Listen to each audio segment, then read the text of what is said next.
And we're live with Why We Roll, the tabletop game design podcast from Stillfleet Studio with Wythe Marschall and... Hey, Chris Sean Pickett. Ireland. Oh shit! No, that was great. Hell yeah. That was great. No, that was Tonight, perfect. We've perfect. never had a guest jump into that part before, but I liked that. I think we should start prepping everybody that way. We really should. I'm just so hot to trot.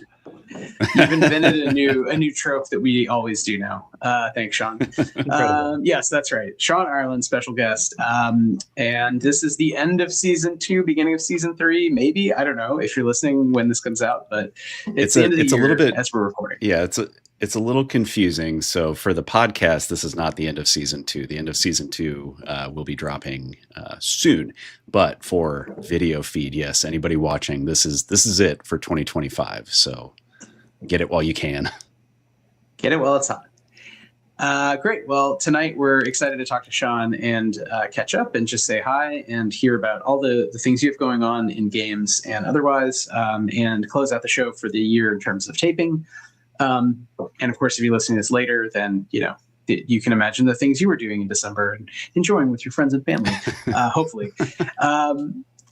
Before we go any further, why don't we do a little introduction? Sean, can you introduce yourself? Tell us who you are and what do you do in games? What brings you to games? Happy to. So, as I mentioned earlier, I'm Sean Ireland and I'm here. I'm a game designer and a professional GM. I was a designer on Triangle Agency and a co-founder of Haunted Table, the company that produced the TTRPG Triangle Agency. If you're not familiar, that is a game of paranormal investigation and corporate horror. And I'm very happy to say that a lot of people have been finding it and the community has been growing. And there's been a lot of really, really wonderful sort of wind at our back moving forward. So I'm in a position where now my job is producing additional content for the future of Triangle Agency. I can get deeper into that if you like. But that feels like it. How's that as a summary? That's perfect. Great. That's a good place to start. Yeah, that's a good place to start. Beautiful. And yeah, I mean, one of the first things that we usually ask folks, after a nice introduction such as that one is, how did you get into tabletop role playing games? Like, what was your start, and how did you get to the point where you were designing your own system, your own setting, all of that? Yeah. The journey begins when I was 13 years old, and my older brother banditeered me. He impressed me into service as the GM for him and his friends. You were an indentured GM. I was, how older brothers do to younger brothers. Sometimes you get called in to active duty as the GM for a bunch of people who won't ever be bothered to read the playbook. I learned early and often that I just needed to have a firm hand in guiding the story. So that was the inception of it. And I fell in love with making the story and sharing the story. And they all bounced off of it pretty quickly, but I didn't let it deter me.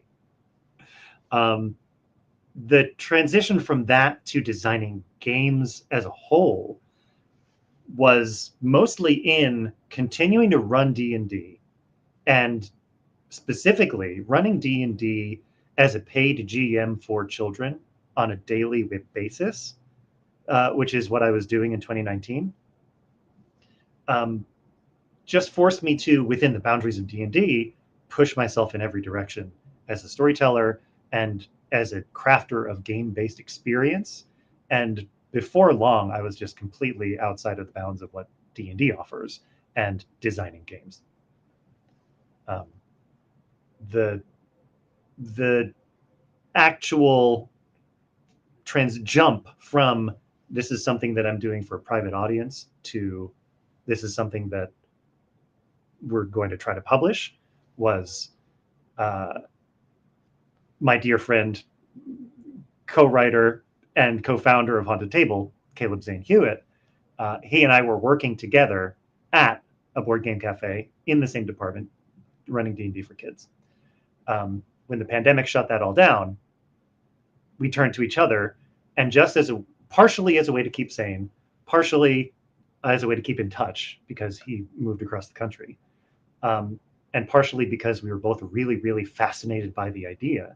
We just sat down, started writing, and then it hit a sort of horizon where we were like, wait a second. This could be real, and we want it to be real. That's how I feel like that's how a lot of people get started, right? They get pressed into service as GMs by force, and then later they have an idea, and there's this economic moment of like, I should do this, or I can do this, or fuck it, I'll do it anyway, kind of thing. You know, there's some tipping point in Klineman that leads you to say, let me publish the game. And I often think there are these small teams that really egg each other on. So maybe we can ask a little about your role, Caleb's role, you know, how did Triangle Agency come to be in sort of more depth. But it sounds like many people we've had on the show, you're in the world of D&D and you're like, this is fine, but I have other ideas. And around that same time, I mean, there was a big boom, obviously, around, you know, comparatively, historically, in like 2010, but there was a really big boom with COVID. I mean, that's when you really see this Cambrian explosion of cool games. So I feel like I mean, Chris and I are coming out of that same milieu. So it's interesting. It's interesting to think about all the different little groups of people pairing off at cafes being like, what if D4s? What if a D12, you know?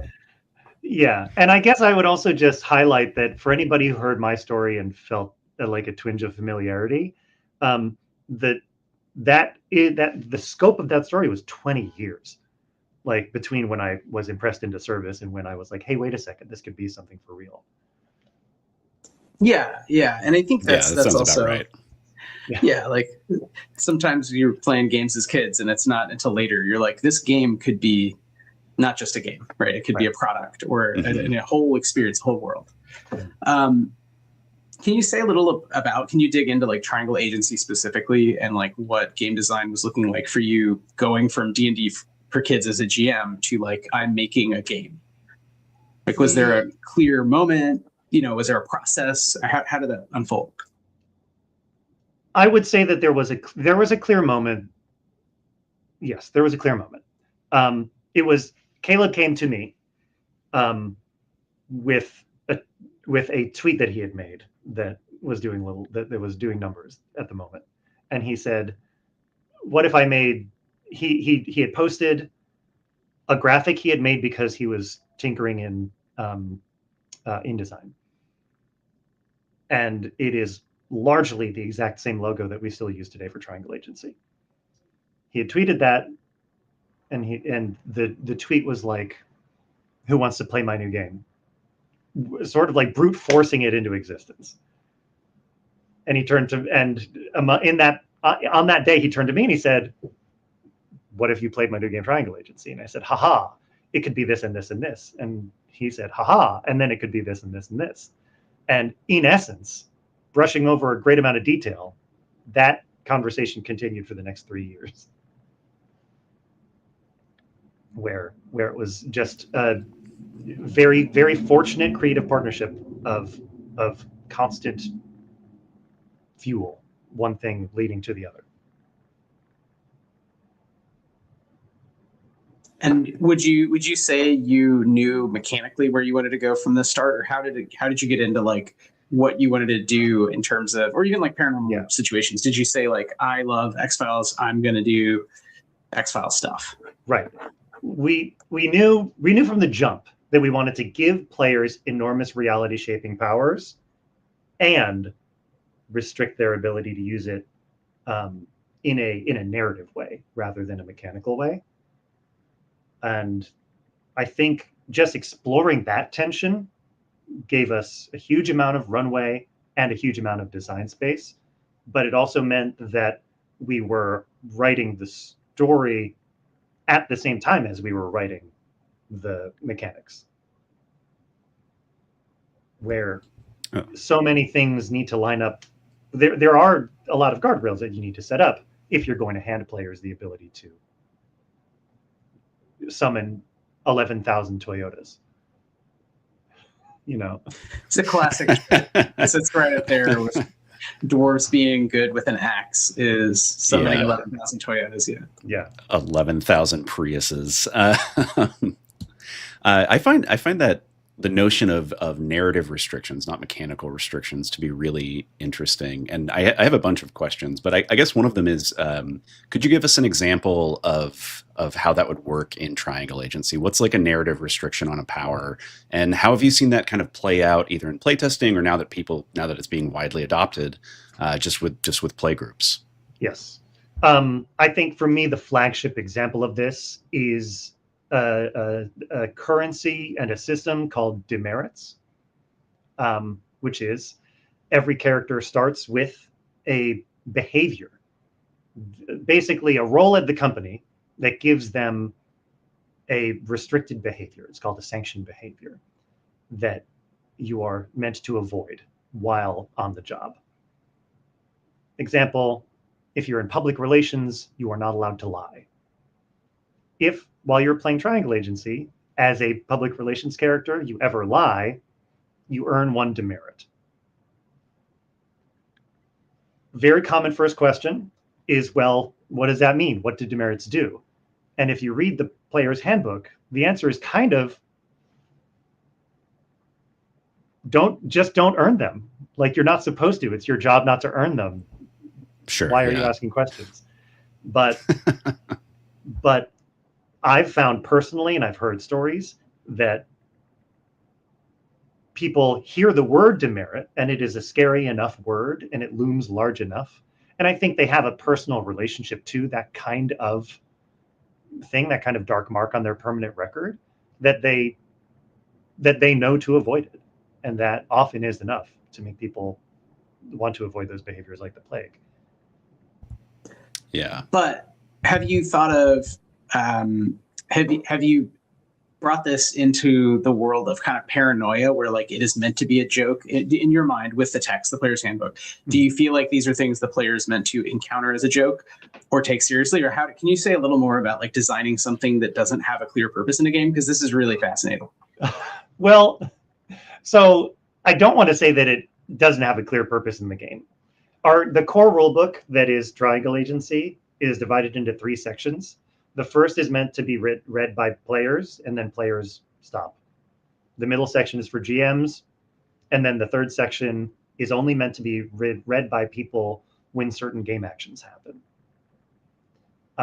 So if you are playing it for the first time as a player and you're following all of the rules, you've only read enough to learn that there is a thing called demerits, and that if you get enough of them, it's going to be bad, but you don't have any clearer of a picture than that. So to me, that is, I think the clearest flagship example of designing a narrative punishment, like a narrative rein to somebody's mechanical powers. Yeah.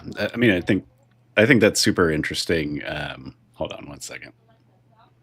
Okay, I think that's super interesting, and yeah, I agree. There is a personal connection that people have to the permanent record, to the credit score, to the employee dossier, that feels like it's just attached to you for your entire life. And I wonder if that personal connection is a part of why Triangle Agency speaks to so many people and is taking off, because it is this corporate horror, right? This like kind of exploration of what that looks like, what that means, how it relates to our actual daily lives.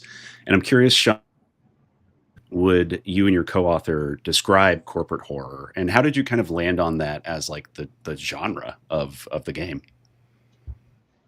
My internet may have been cutting out while you were describing that, so would you ask that question one more time? Yes. The question is, how would you and or your co-author describe corporate horror, and how did you kind of land on that as the genre for the game? How did you arrive at that? Yeah. Answering in reverse, it was in there from the jump. Like, the initial conversation was absolutely, why aren't there TTRPGs that feel like Control? Why aren't there more TTRPGs that feel like we didn't know it at the time. Severance didn't exist at the time, but I think we were yearning for exactly that energy. So that was part of the initial assumption. From the jump, we were organizing this game around that idea of a workplace that is hostile towards you and hates you, and it will never explain why. An additional layer of context there is that Caleb and I spent a lot of time working at a job together that we did not like in the immediate lead up. Like, our friendship was forged in lengthy conversations about how bad our workplace was and how we could make it better. And so we had our friendship was an incubator for that kind of discussion for like 6 months. And then we had this old pandemic. Yeah. And not to name any workplaces, but I do know there's some union activity, some good things that may have come out of that. But yeah. Yes. I'm sorry to say I can't claim any credit for that, but I have an immense amount of solidarity and happiness and pride that workplace has successfully unionized, and I'm really, really happy with that. Yeah. How would I define corporate horror? Again, we all have these touchstones, right? Like the Severance of it all. Joe versus the Volcano, probably, from how I hear people talk about it. It is, I don't want to get too highfalutin about it. I just think it is our modern version of cosmic horror. It's like our accessible daily version of cosmic horror, where there are these forces that are real, that are in our world, called Coca-Cola and Mondelez and Johnson & Johnson, that are eldritch level beings that have immense power to reshape our world around us, and who will never explain their motives and who will never explain their means. And we have no choice but to cower and run if their attention ever lands on us. It's almost funny to think about corporations as if they're like the gods of chaos from like the Warhammer universes, right? Where it's like just enough people put enough willpower or emotion into a thing, and then it becomes real and a tangible like force for evil in the world. Yeah, that's like gods in general in a lot of mythology, a lot of anthropology. Yeah. So it's kind of one-to-one with anthropological critique of capitalism. The Komaroffs or whatever, that liberalism has produced a world where those things are the things into which we create fetishes, out of which we create fetishes, which is, from Marx, that after the Great Acceleration, like the branding of it is everywhere. So it's not even like I'm a steel worker, I make metal. It's like people have these very specific corporate identities, and to your point, it strikes a tone with anyone who has a job, because you hate it. We all hate it, but we also still have that identity. So what do you do? Oh, I work for such a company. Oh, okay. How's that? And it is kind of how people create their societies, in the way that, like in Warhammer, people create societies around literally like Cthulhu beings they worship or whatever. So I do think that's an interesting comparison, that it's like you could see lines of that leading up to this moment. But I do agree with you, Sean. That's almost like a really new thing in genre fiction that's emerged in the 2000s. It's like this merger of horror and sort of the corporate world in a way that I don't think you saw that. It was way too rosy of a time in media, at least in the 80s and 90s, to like have movies or have had properties like even, and not just Severance, but like that is like the ultimate example, right? Right. So I think Triangle Agency is one of a number of games that are touching on these themes, but I think it's fun to see all the ways that people are sort of taking apart working a job and making the loops a little different. So the job is no longer like fighting goblins because that's heroic, and it's more like, how do I survive the fact I have to have a job, which is much closer to home and much weirder and more horrible. So I don't know, can you say a little about how you went about designing the corporate horror mechanically and in terms of those. And when I say mechanically, I also include the narrative props, like you're saying, that the contours of the game, right? Yeah. One thing that's floating to me right now is that something critical to making a game that puts you in such an antagonistic relationship with this company, something crucial about making that work is about making it tempting and about making it appealing in some dimensions. And mirroring real life in 2020, at the same time as the pandemic hit, I got chosen by one of these eldritch gods. I got my first full-time tech job in my entire life. And so I went from being a struggling freelancer to being a 6-figure guy who answers emails all day. And I like felt very directly suffused with power in a way that like felt daily like every power fantasy I'd seen across TTRPGs. Like I felt ascended. I felt like I had been chosen for citizen status. You turned into a paladin. I turned into a paladin. I had an oath. I had an oath of attendance where I needed to be on Slack for 8 hours a day. You take an oath of silence. It's just an NDA. Genuinely, yes. That is precisely the like attitude and energy that is in the book and was in our discussions at that time. So the original question was about, what was the original question? Well, I mean, when you're thinking about game design, you're going in with like, these are the, maybe you don't have to be it this way. I'm paraphrasing, so you tell me, but one could imagine you're simulating different loops. And so what are the things you're simulating, or different themes you want to evoke? And you have players with avatars, some level of agency, they're doing things in environments. So you've settled on corporate horror. You know that you want to have this kind of paranoia play with information, and there's systems that unlock later as you read the book, as narrative moments happen. But what are some ways in which you were like, how do I simulate corporate horror, right? Specifically, what did that mean to you as a designer? Yes. As opposed to like many of us have simulated at some point in our lives as GMs making shit up, fantasy, right? And like, okay, swords or spells or something. So in this case, you're talking about sort of the corporate world, and it is a little, I mean, again, having done this a little myself, it's like, okay, there's different ebbs and flows, and you mentioned demerits already, but what are some other ways just to talk about the game that this kind of comes out, right? That you guys settled on? Yeah. So again, like drawing from like these Slumdog Millionaire style moments in my life that then got dragged into the design process.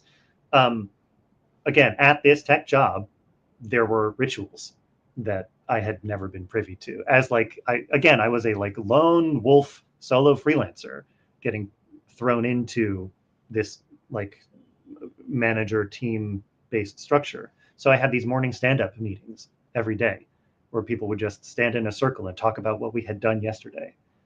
And for me, it was blisteringly boring, and just, it felt like going to church as a kid and just going through this ritual. Why? Because it's the ritual. There is a thing in Triangle Agency where it's called morning meetings. It's the first phase of play. And it's meant to do a lot of the same work that a lot of GMs sort of will ad hoc or invent for themselves eventually, that recap style previously on, or a montage of here's where we see our heroes at the start. That's formalized. It's baked into the Triangle Agency play loop, where whether you have something to talk about or not, people who play always have something to talk about, but you are instructed that you must have these meetings before you get into the meat of play.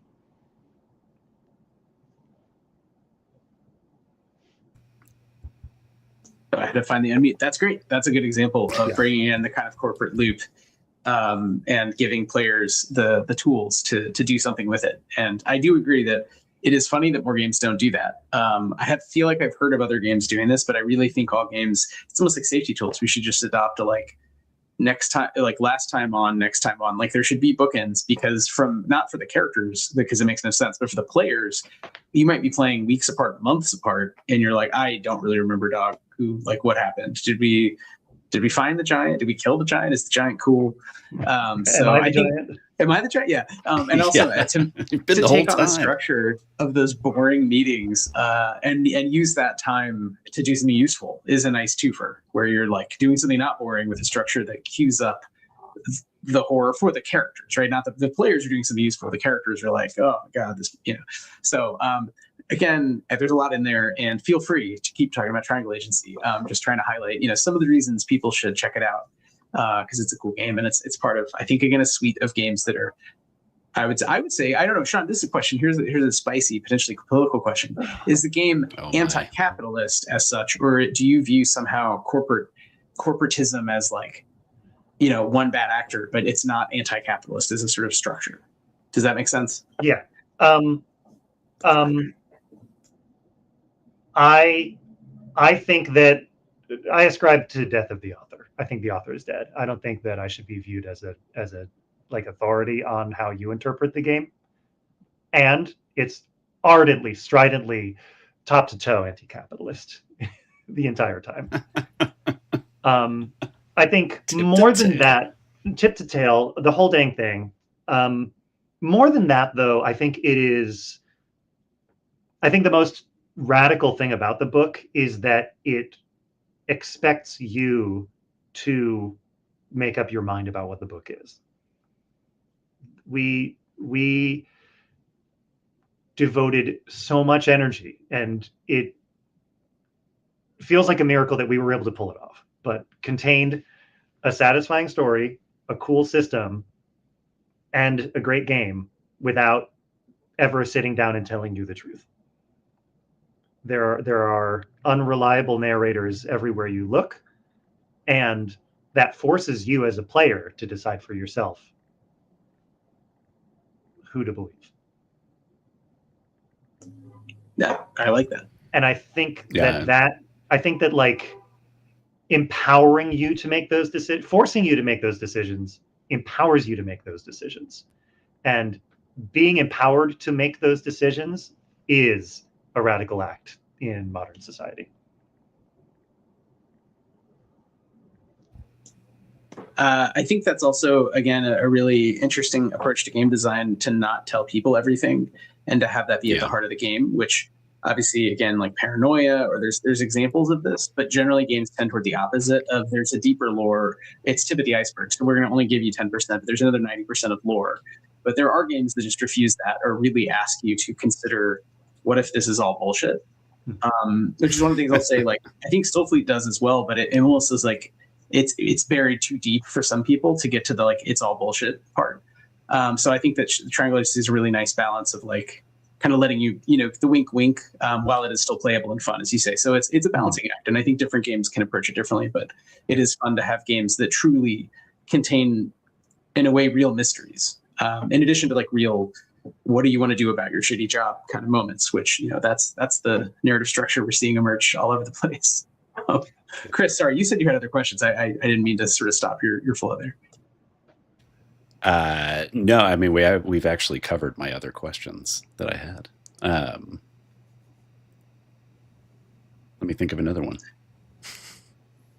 Well, we can go back to Triangle Agency, but I mean, Sean, are you working on any other games, or right now is it all Triangle Agency all the time, which would be totally fair and fine. But I'm just curious if you have some other bangers rattling around in there. That's the kindest thing anybody said to me in a very long time. So we, as Haunted Table, we just announced at PAX our upcoming slate of projects, which does include a fully new non-Triangle Agency project called Tiny Wizard, about a small wizard who lives in your house.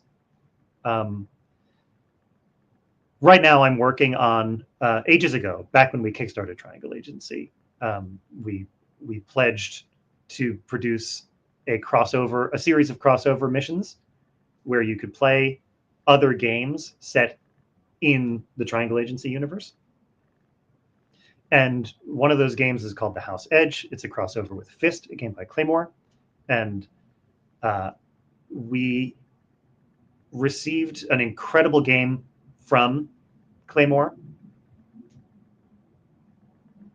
that was so good that we decided to beef it up. And that has been the bulk of my work recently, is finding out what this roguelike TTRPG could become. Interesting. I mean, I'm a huge fan of roguelikes, which some people who listen might already know. It's something I talked about with Lauren Belanco as well, who's a big NetHack fan. Turns out I'm a Dungeon Crawl Stone Soup guy myself, but I am curious. That's something I've thought about a lot. Is like, how do you take that experience of a roguelike and port it either? I've thought about it as an arcade experience, but also as like a tabletop role playing game experience. And I mean, I think the thing that I always come back to is that it just feels like it would be a solo journaling game. So I'm curious to see where y'all go with that and how you kind of like incorporate roguelike elements. Like, is it a generative, is it randomly generated every time you go in? What does that kind of look or feel like? I don't know if you can say as of now. I can speak to a few of those points. Yeah. It is in fact a randomly generated, let's call it a dungeon. It's a randomly generated dungeon that's generated by flipping over cards from a 52 card deck. So you shuffle the deck and you array the rooms as you go through them, and the rooms that you have begin as luck of the draw, and then you develop abilities to manipulate which cards you have access to. Yeah, very cool. That sounds awesome. I mean, again, reality warping powers that you're giving to your players, really trying to drive home that agency. Yeah. Yeah. What can I do? What are you gonna do? What can I do? I am what I am, you know. And Fist is a great power fantasy game that really gets at, I think, a certain era of action movie that I grew up with. It has a very 70s, 80s vibe, even while it has science fictional elements. There's cyborgic stuff, but a lot of the powers are just like, you're just too freaking strong, or you have the coolest bazooka. It has a really kind of good cadence of like short, well-described, sort of abilities. So I'm curious to see how that plays with the Triangle Agency vibe, because they're slightly different vibes, but I can really see one fitting in the other. Almost like if X-Files had done a crossover with like a Jean-Claude Van Damme, like they'd done a movie together, and it was like kind of the X-Files, but also like just shooting things with bazookas and pretending to be Cajun and, the things that we expect. And I think describing it as also a power fantasy is exactly something that's been a real shift for me, going from Triangle Agency to this project called The House Edge and working using Fist as the system, is that they are both power fantasies. They're both about superpowered individuals working to take on superpowered threats. But the consequences and like the restrictions around using your powers are so different. In Fist, the stakes get raised when you find somebody who's got a bigger gun, or when the enemy has outsmarted you or outflanked you or taken advantage of your lack of resources. In Triangle Agency, the stakes get raised when your boss finds out what you've been doing. Like it's just a different paradigm for thinking about consequences. Which isn't that necessarily, I mean, there may be perpendicular as opposed to opposed, because there are elements of the not all cinema about power has moments of people shooting at each other from helicopters. I mean, a lot of it is like a good spy story. There's a threat of violence and death. Like if you think of Tinker Tailor Soldier Spy, there's a serious threat of being like assassinated by your own agency or something, but like it's much more just informational, and it is much more like, does your boss know what you're up to, or who you really are? So it's about power and death, but it doesn't show it in with glowing cyborg bazooka arms or something. It shows it a different way, and I think again sometimes in games we get caught up, or I'm not you, but the lesser design, people could get caught up in thinking about the forms, and the forms are infinite. And it's really like, what are the things you're trying to do socially? What are the tilts you want at the table? Yeah. And if you're doing informational tilts around work and bosses, I think that could work really well to kind of reskin a bunch of ways.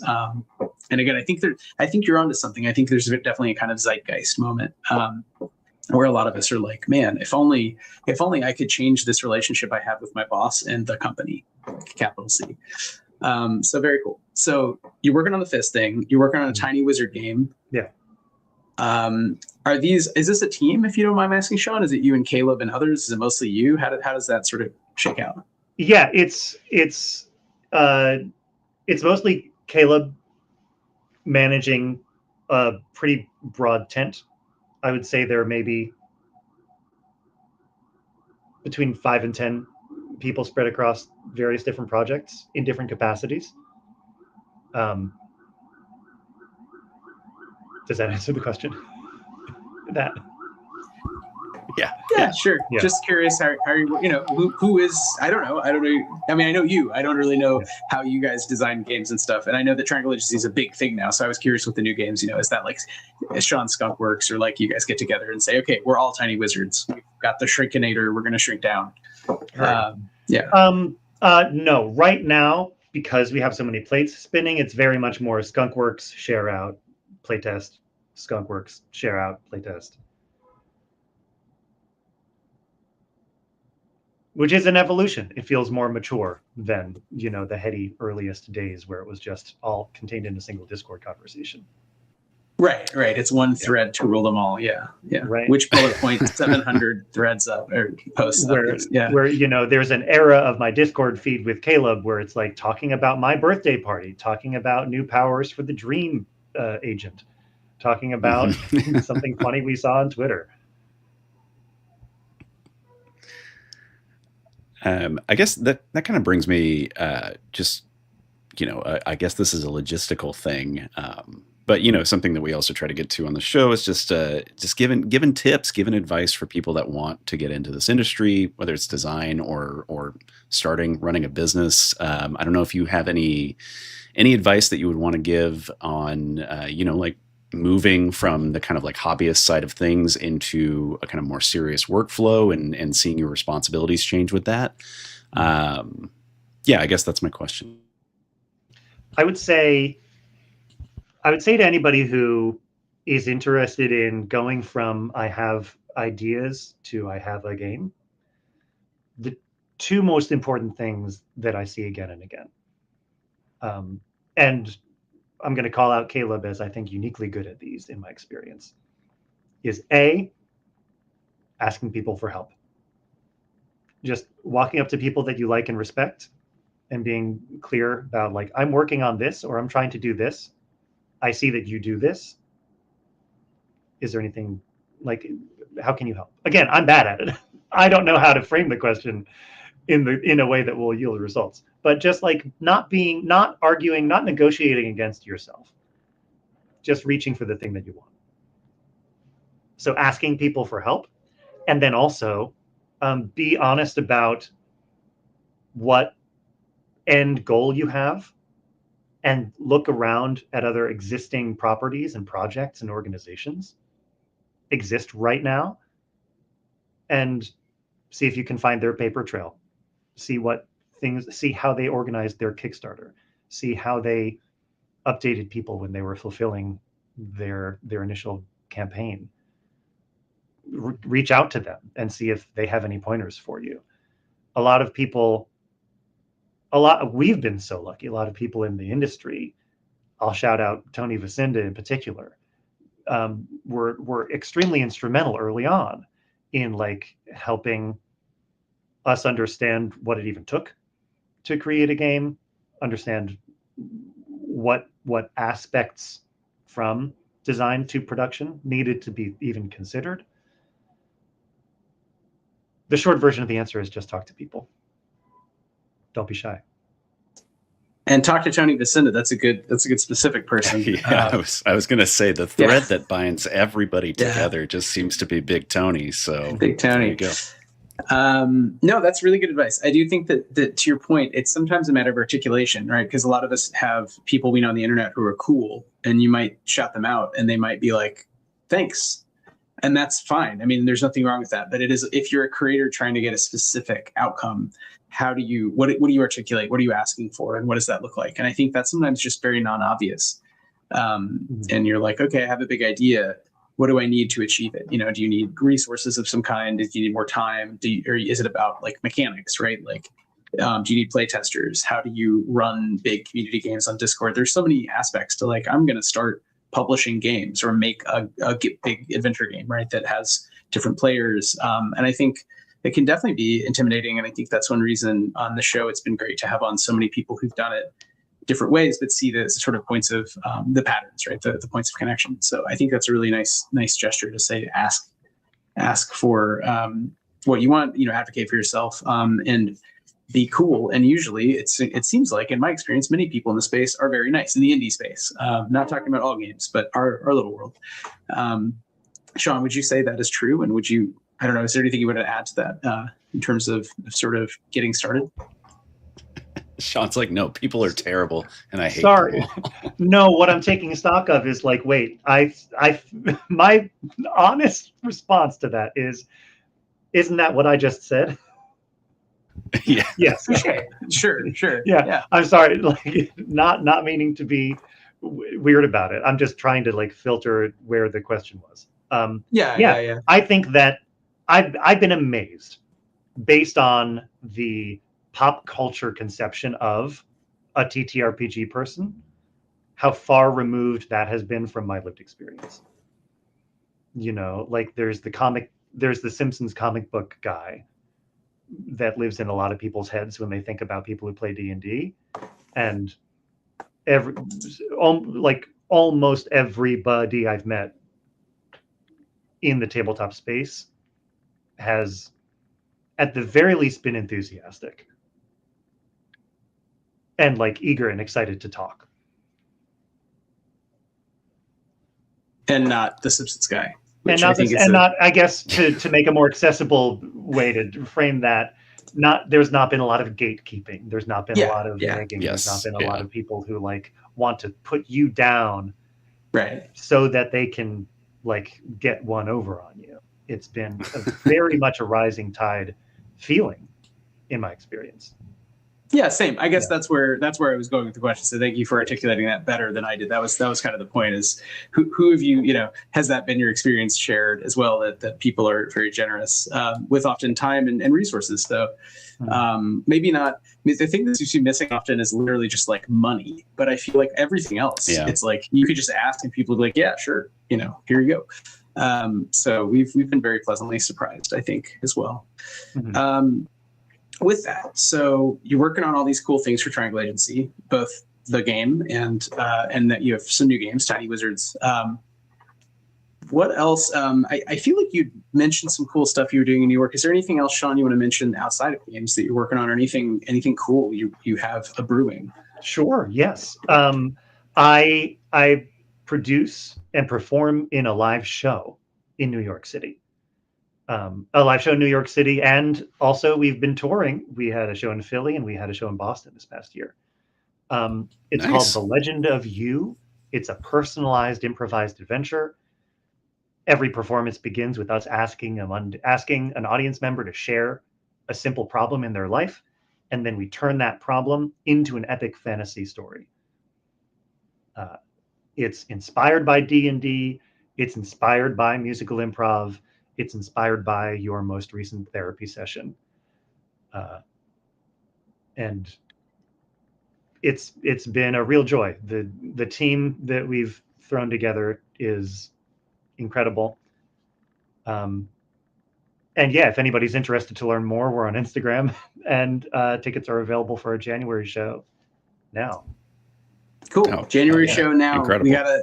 We got to get the news out but this episode might come out when your show is either just about to happen or like just happened.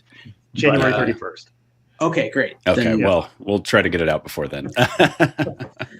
January 31st, New York City. Yeah.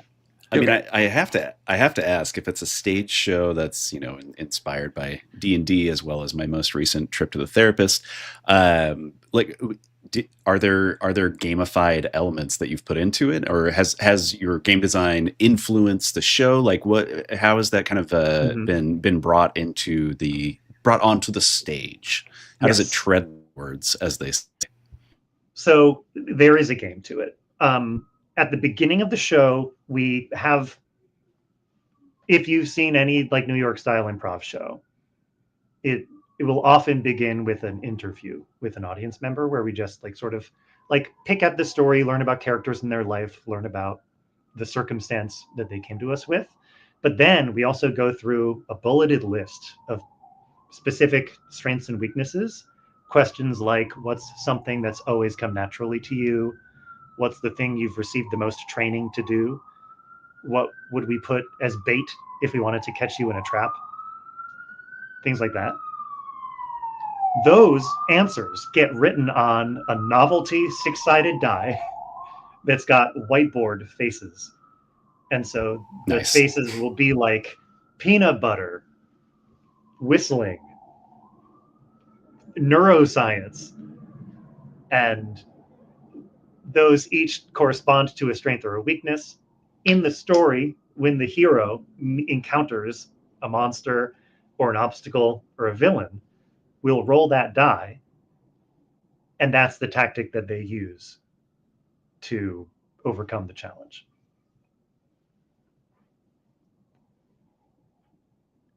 I love that. First of all, sorry, we should be talking about your show and what happens in it, but just the props. I want a big die that has dry erase. Like I want to write on a giant die and just roll it around. That seems fun. It could be anything. It could be anything. Did you make that? Yeah. Okay. His name is Cubert because he's a cube. It was an iterative process, because originally this show started as a seed of an idea, also in 2019. So this was a pre-pandemic joint, and back then the die was a D20, and it was essentially playing Dungeons and Dragons on stage, but took a long pandemic break. And when we came back to the idea, we realized that there was something a little inert about assigning a number to people's problems. There's something like judgmental about it. There was a disconnect there, and went back to the drawing board, applied some game design to it, and came back with, no, these strengths and weaknesses that people are describing should be what we see on stage. And we just sailed off from there. That's very cool. Yeah, I like that you kept the aleatory, like it's a random, there's a prop for randomization, but you're now making it vocalized through the audience members' world. They're doing this sort of fiasco playset thing, and you're pulling those pieces. So it's a traditional improv thing in that sense of like, yeah, give me a number, give me a color, give me an occupation, but you're taking more narrative props from sort of running D&D and working with that. Well, I got to see it. I didn't know you were in Philly. I might not have moved here yet, but we got to work out the dates. January 31st. Everyone heard it here. Maybe not first, but they heard it here. January 31st, New York City, Sean Ireland. That's cool. Are you going to do that sort of on and off forever? Like I remember you were excited about it, but it sounded like something. It sounds like something that's hard to organize, maybe, or like how many times, it's not the kind of thing where you're doing a run of every week, a couple of them a week, right? Or is that a goal? That's a goal. Okay. Yeah. Cool. This past year, we've been performing once a month, and that's afforded us the opportunity to learn a lot about what the show wants to be. And this summer, oh my God, this winter, this month, we are currently in a period where we're sort of like taking a break from performing and looking inward and sort of renovating the show, so that by January we're ready to proceed with what works and to leave behind what doesn't. Cool. Well, we look forward to hearing more about it, and probably it'll get more and more media coverage, or maybe Chris and I'll have to figure out a way to make the trip out and bring our therapy problems to your improv show. I just keep thinking I'm just picturing Taskmaster, but they're like playing Triangle Agency, which now that I say those words, I'm like, I really want to watch the Taskmaster guys play, Yeah, I would. Some corporate horror. I would pay money to watch Greg Davies and Alex Horn play Triangle Agency. That would be very funny to me. Yeah. It would be the last thing I do, because I would then die of happiness. That would be incredible. Oh, that's so sad. Funny. Brooklyn artist dies of happiness. Like neurologists rush to the scene. It's like a totally new thing. They say his heart grew 3 sizes that day, and it was horrific. It burst out of his chest. Yeah, it's also D4 shaped. Yeah. No. It's caltrop shaped. Very Cronenberg. Well, on that happy note, Sean, are there some other things you wanted to talk about that we've not gotten to? We covered Triangle Agency's rad. You do other rad stuff. There's also Tiny Wizards. I There's just like also saying Tiny Tiny Wizards. Wizards. Tiny Wizards, yeah.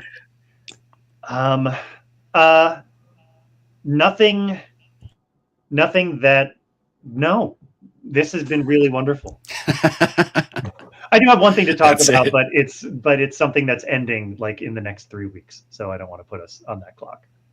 Do you want to shout it out anyway? Just sure. It's a cool thing. It's a cool thing. So it's a community run. It's a community run magazine within the Triangle Agency community. In our Discord, some of our fans have put together not a mechanical supplement necessarily, but just a fanzine that they've been calling for submissions for. And the things that I've already seen be contributed have been really, really wonderful.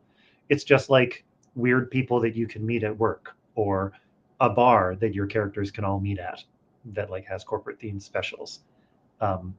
It's, making Triangle Agency has been so meaningful, and connecting with people who've played it and have enjoyed their time playing it has been one of the greatest joys of my life. And this little project is a material representation of that. And so it's special for me. And I genuinely think anybody who is interested in Triangle Agency is also going to like it. But also, by the time you're listening to this, it's not something you can contribute to, but something you can consume. Well, that's what I was going to say. Is even if the window for contributions is closed, we can at least point people towards it. And who knows? I mean, that sounds like a really fun project. It sounds like something that could happen even regularly with a little bit of community organizing. Somebody just driving that forward once a quarter. Put out the employee magazine, the like corporate. Give out the gold stars. Yeah, I did work at a place. The only like corporate job I've ever had was at a biotech company in Boston for a very brief period of time. And I wasn't doing anything cool. I was doing logistics, so shipping basically. But they did indeed have like a quarterly corporate magazine that they would put out and be like, "This is what's happening at XYZ company." Which I always just found so disturbing. Like, who is asking for this? Why does it exist? It's just a cursed object that is in the world. So yeah, a model to go after. Well, there you go. That's a good name for the magazine, The Cursed Object. No, that's great. And I do think, Sean, it's really touching. And that is some of the coolest shit when you make a game. And if enough people play it, they just do their own things and they do them together. And in a way, it's the weird moment of like, they don't need you, which is like the proud parent moment of like, oh, okay, you don't need me to authorize this or make it official. It is official because you did it. And I have to shout out, Vex correctly pointed out in the nice, this was when we were talking about how nice people are, that like we needed help with web design and someone just started doing it. And it was a great moment of like, it's really nice to have people aware of a game enough and who are interested enough in playing it or whatever to just fix the problems without like, they're just like, whatever, I'll just do it. So that we can all play this game together. Right. So I think it's really cool to hear about like a magazine developing, which is even more, there's all the sorts of things that go into that. So I'm curious to see like what those pieces are of the extended community Triangle Agency world. And congrats. And yeah, if you're listening to this after the deadline, like Chris said, maybe there'll be another one. So join the Discord, right? With that, anything else you want to shout out, or should we turn it over to Chris for our final question of the evening? I say turn it over. All right. Final question of the evening, Sean. Where can folks find you online? Where can they find Triangle Agency online? What are your pluggables, and how can we best support you and Haunted Table moving forward? What a magnificent question. Thank you so much. People can. So you're so welcome. People can learn more about Triangle Agency by going to hauntedtable.games. From there, you can go to our online store. You can find our Discord community. You can learn everything that you need to know about us and our projects. To find more of me, I'm on Instagram and Blue Sky at Sean Ireland like the country. And I think the best thing that you can do is talk to your coworkers about forming a union.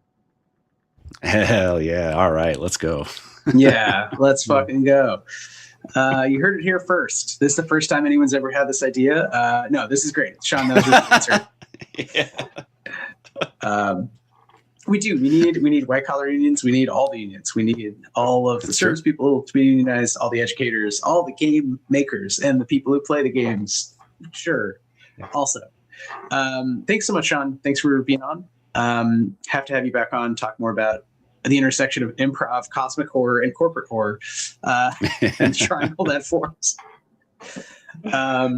Chris, any last thoughts before we bid adieu to another big year? This was a crazy long season with so many great interviews. We really, honestly, can't say enough. Thank you. We had too many interviews. We had like too many people who were rad. So we actually many did. of them we'll talk to next year. Yeah. So thanks, Chris, for engineering it all and, putting up with crazy scheduling. So. Yeah, my pleasure.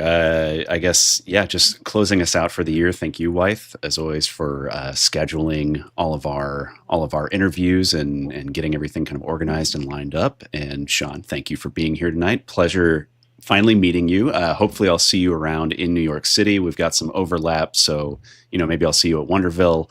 And just thank you, everybody who is watching, everybody who has been listening to the show. We really appreciate y'all. It's a love of the game kind of project. We're not making any money off of this, but we just like talking to people. We like putting this stuff out there. So thank you for listening. Thank you for supporting. And have a good rest of your 2025. We'll see you next year, suckers. Until then. Yeah. This time it's like Old Lang Syne instead of Sam's theme song. No, it's Sam's theme song. Okay. Thank you guys so much. This has been really great. Thanks, Sean. All right. Thanks, y'all. Have you on anytime. All right. And we will see you next time on Why We Roll.